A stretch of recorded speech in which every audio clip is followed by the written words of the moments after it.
Alright, hey everyone. So today I'm going to be doing the book review. If you haven't watched my summer haul book reads, whatever, I forget what it's called, I'll link that video in the bottom bar below. And so this is just a review on what I thought about all of the books. Alright, so let's get started. Alright, so the first book I read was Everlasting by Alyson Noël, and it was really good. It was the last book in the series, and it just had a lot of twists and adventures. So in the story, Ever meets this old lady named Lotus, and so Lotus gives her this journey that she has to take, and in the end it just has a really amazing twist, so you could never guess how it was going to end. It's not really the ending I was hoping for, but I don't know, some people may like it and agree with it, so yeah, that was a great book. I suggest anyone to read it.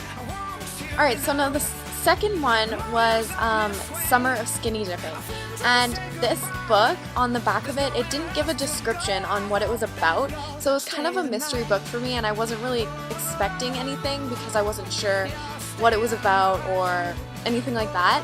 So the main character, Mia, meets this boy named Simon, and they have this summer fling, and they sneak out and see each other every night.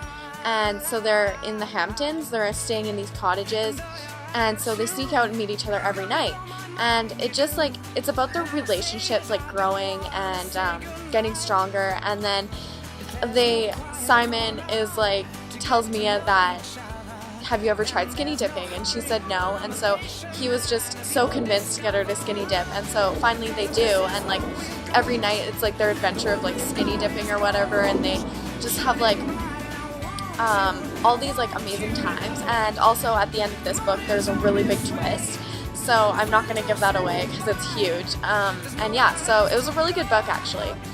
Alright, so the next one was Like Mandarin, and this book was about this girl Grace and Mandarin, and how Grace always she's 2 years younger than Mandarin, I think. It's been 2 weeks since I've read these books. This is a long overdue video. But I think she's 2 years younger, and so Grace always looks up to Mandarin.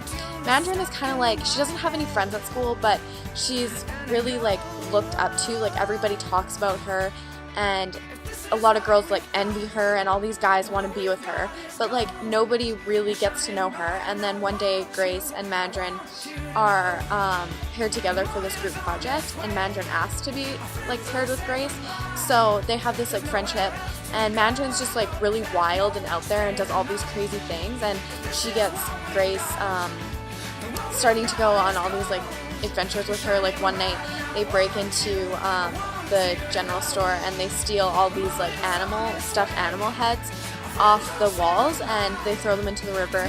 And it's it starts out as harmless fun, but then Mandarin's I need to get out of this place. They live in Washokie. I'm not sure if I'm saying that right, but Washokie was Wyoming.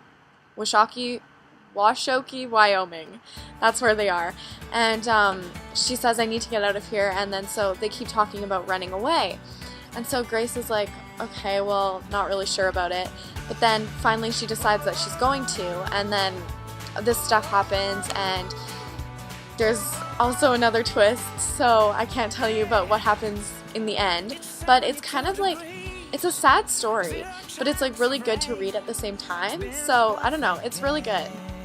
Alright, and last but not least is Forever Summer, also by Alyson Noël, and it's 2 books in one. So the first one was Laguna Cove. First one was Laguna Cove, and that one was really good. It was about this girl who moves to California, and she meets all these people and these friends, and then there's this girl named Ellie who is really jealous by her and doesn't want her to be there, and it's just about how these friendships grow, and they surf and everything, so it's a real California surf kind of story. And she enters this surf competition. She doesn't win or anything, but it's just about surfing. There's no twist or anything. It's a cute summer story to read.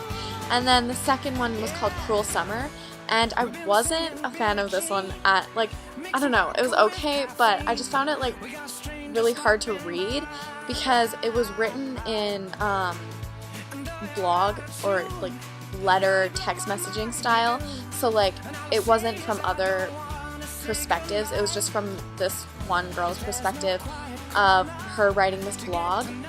And so I don't really like when books are written like that. Like there's stories that are there's books that are in like text message style, and I find them hard to read. But it was a good story. So this girl she moves to Greece because her parents are getting divorced, and she goes and lives out there with her aunt, and she meets this guy named Yanis, and so they like have a little thing, and yeah, it's just, I don't know, it's like her adventures there. It's kind of hard to explain, but it was a good story. I just found it hard to read, so yeah. I know I just said last but not least, but I totally lied because I totally remember that I read the book Beauty Queens, and that one was my favorite out of all of them. It was so funny. So all these beauty queens crash on an island and they have to survive, and like it's so unrealistic because none of this stuff would ever happen. But they like discover this island, or they crash on this island and they discover that this like corporation is going on this island, and so it's so funny because it's about like their survival and everything and how they build like huts, but then while they're building these huts they have this cutest hut competition, and they decorate it and everything. Is so funny. Like in real life this would never happen. And then this ship of pirates crashes on their island, and then all these girls are like with these pirates and everything, and all this stuff happens, and it's so funny. I really suggest that everyone would read it because it's hilarious. I loved it. It was like such an easy read too, and it was nice to sit by the pool. I read that one when I was in Mexico, and it was nice to just like sit and read that sometimes. So it was really good. That was my favorite by far. Alright guys, so that was my summer reads video review. I hope it was helpful. I hope you guys liked the books that I got, the choices and everything. So yeah, leave me comments, video responses, anything like that, and thanks. Bye.